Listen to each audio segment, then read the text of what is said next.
It's Perp back with another video, and I just got out of watching Godzilla Minus One. This is a Godzilla movie coming straight out of Japan, and then I was excited going into watching this because just based off the trailers, I was like, man, this looks like a fantastic classic version of Godzilla, and that's exactly what we got. But let me talk about some of our characters, because for a long time, we've seen Godzilla movies over here in the West, and they just do a terrible job with the human characters and the human story, where we're following the character of Koichi.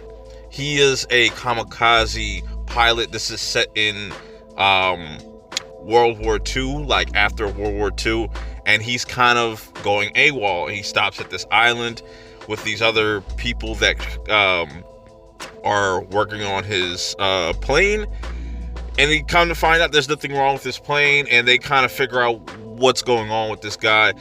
But they are not alone, as this is the first time they get to see and witness Godzilla. And he's a small Godzilla, you know what I'm saying? But he is a very vicious, brutal monster. And that's what I love about this version of Godzilla.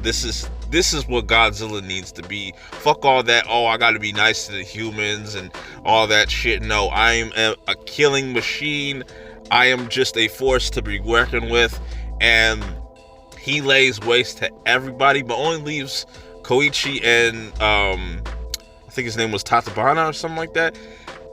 They're the ones that kind of survive. But he had a moment there where he could have killed Godzilla, or attempted to, but got scared. And what I like about this movie is they really raise the stakes and make you care about these characters, because not only did they have to deal with the aftermath of World War II, now they have to deal with Godzilla.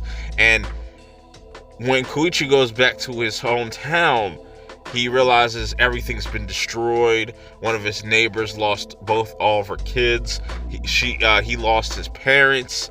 Then he comes across this woman that her name is Noriko, and she has a baby, but it's not hers. And what I find interesting about it, that these three characters have lost people during the war, and it kind of brought them together to make this kind of family, even though Koichi doesn't want to really acknowledge it at first, because he doesn't feel like he's worthy of that title of Aiku. I think that's how you pronounce the little kid's name. And them trying to just make it work for the time being, for the sake of the child. And it seems pretty good, you know, for a short period of time, until he gets a new job where they have to kind of destroy all these old mines and stuff like that that are out in the ocean. Kind of gave me Jaws vibes. And then this is where he gets he confronts Godzilla once again. And man, every time that Godzilla pops up in this movie, and he probably only pops up about like 3 or 4 times, but man, when he does, he makes a huge impact. And I love the design. It's a very classic look, but it's also a very menacing look. I love his atomic breath, man. His atomic breath is really dope, because the way it like kind of is presented in this movie is his spikes kind of lift up every time it lights up, and then it just devastation every time he uses that atomic breath. And that leads the people to kind of fight back. And I'm not going to spoil where this movie goes, but I will say it's very creative how they decide to tackle Godzilla and try to confront him. And what I just really like the human aspect of it, because everybody has lost something to war. You know, everybody is traumatized, especially our main character, Koichi. He is very traumatized. You could really see that within his performance. He did a fantastic job in this movie. And this is what I always wanted out of a Godzilla movie.